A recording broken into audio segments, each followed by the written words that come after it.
A glass of Prosecco. Oh, that's great. I'll take a hot coffee with some oat milk, please. Congratulations on Thank a you. fun, fabulous feminist movie. Issa, I'm going to start with you. You know, there's been a long legacy of Black women who've got the Barbie treatment. Nicki Minaj, Tina Turner, Diana Ross. You're not the only Black Barbie in the film, but you hold the highest office. So as a Black woman, how does that feel?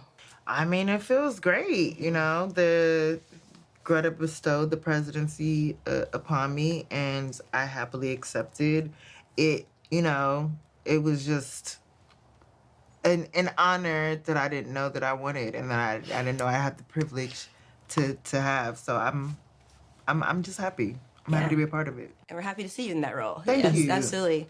Michael, is, you know, fellow Canadian, you know, the internet was obsessed when the trailer dropped with you dancing.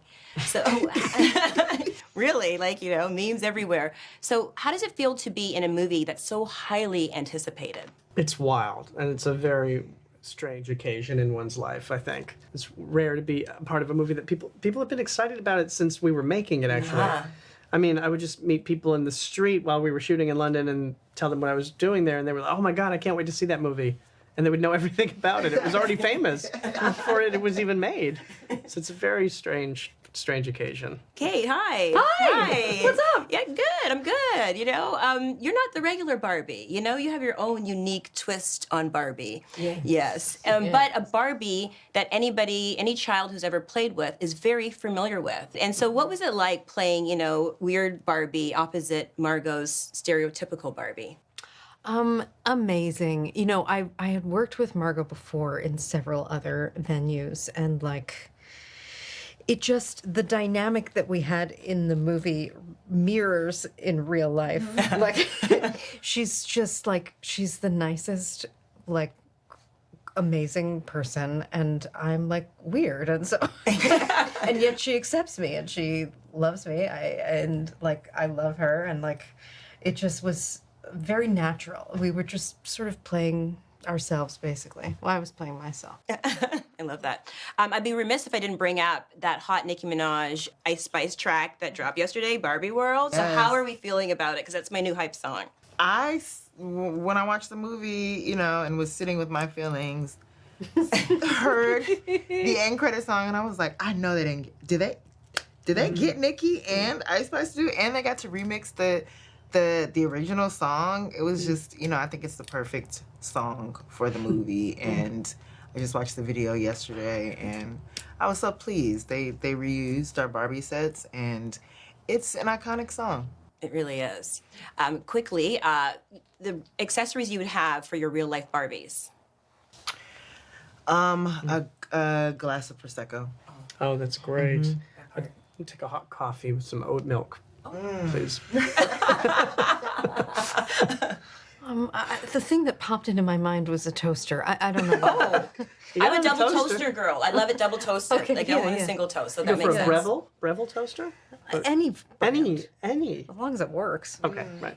It's so great to be sitting here with you. Congratulations on this fabulous movie and your fabulous role.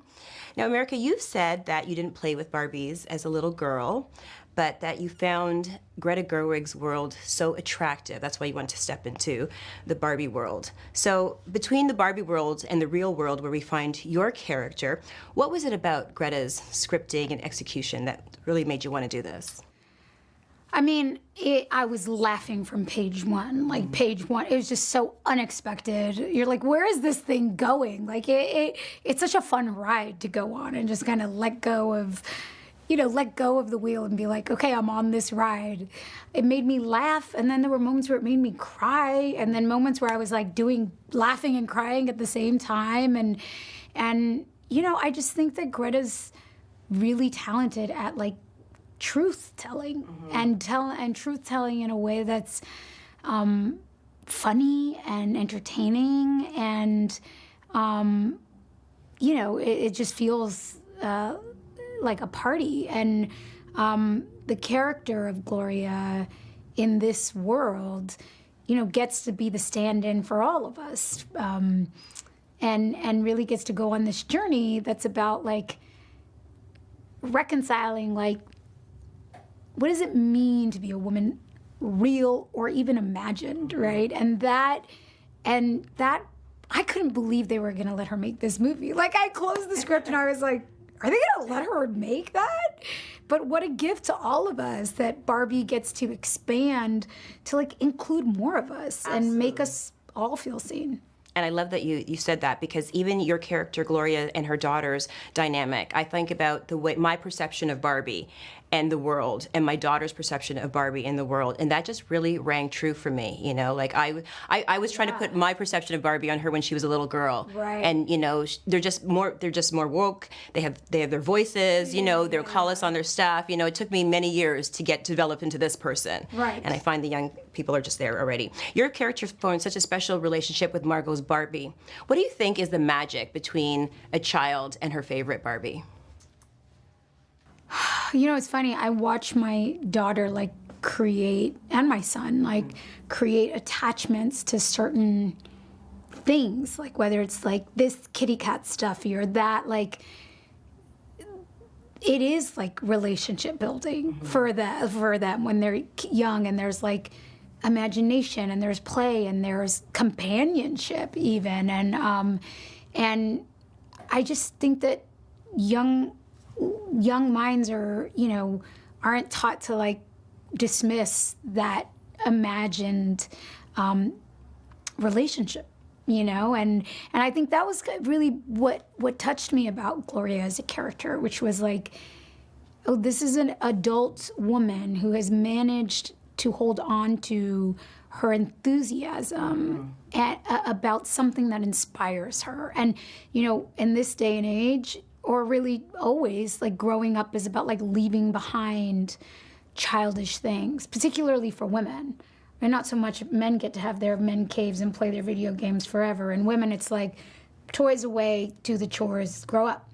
And that this woman gets to somehow made it to adulthood, holding on to like the value of play and the value of aspiration and imagination, is in a way counterculture to today, where like the thing is to essentially like throw away everything that's not, you know, perfect in a lot of ways. And so I really loved that the character's journey was about like reclaiming that we can be a lot of things at once, that we can be joyful and playful and imaginative and childlike and be a grown woman, professional, taken seriously. That part. Thank you. Like the video? Then hit the button, or better yet, drop us a comment. Then check out our latest videos here. And don't forget to subscribe by hitting the button here for more celebrity interviews and entertainment news.